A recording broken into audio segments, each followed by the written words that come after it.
How's it going, everybody? It's great to see y'all. Thanks for coming back. If you're new, welcome. Thanks for stopping by. Thanks for taking time out of your day to be a part of mine. Today's topic, we're going to be talking about aperture and how that affects your photos and your video. There's actually three main components that go into your photography and your videography, and that's going to be your shutter, aperture, and ISO. Now, each one of those affect one or the other. If your shutter speed is super low, then you're gonna have a lot of light coming in, so you're gonna need to change your aperture to let less light in so your image isn't blown out. If you have very little light, you need to open up your aperture as much as you possibly can to let in more light, and if there's still not enough light, that's when you start using your ISO to start adding in that artificial light. Now, that's a lot to take in, so we're gonna take it all one by one. Now, as I said already, aperture affects the light that is coming into your lens and affecting the sensor. So the more light you're able to let in, the brighter your image is going to be. The less light, of course, the darker it is.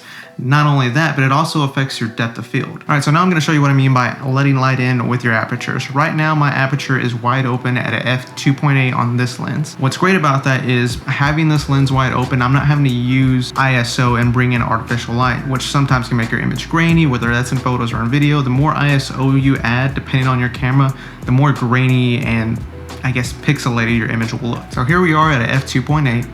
If I move it up a stop, you see that? It gets a little bit darker. Going a little bit more, it gets darker and darker and darker, and until if I go all the way closed at a f22, I'm basically on. So using the aperture to your advantage is very nice because you can have out of focus out on lens, which will be like your foreground, which would be here, the image you want in focus, which would be me, and then your background, which would be out of focus again. That, just adding some depth, really adds a lot to your photos and your video. So the reasons for having a wide open aperture is, as I just explained, is for your depth of field.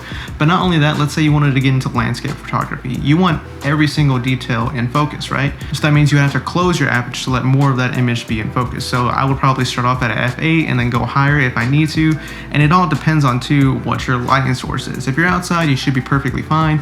If you get to the point where it starts getting darker, that's where you're gonna need to bring in your ISO and additional lighting. But we're gonna stop there because that's gonna start venturing off into other topics. So that is just the quick description today of your camera basics. Next one, I don't know. I think we might do shutter speed. We might do ISO. I don't know. We'll see how it goes. But anywho, that's it for this one. Don't forget to like, comment, and subscribe. And I will see you all in the next video. Later.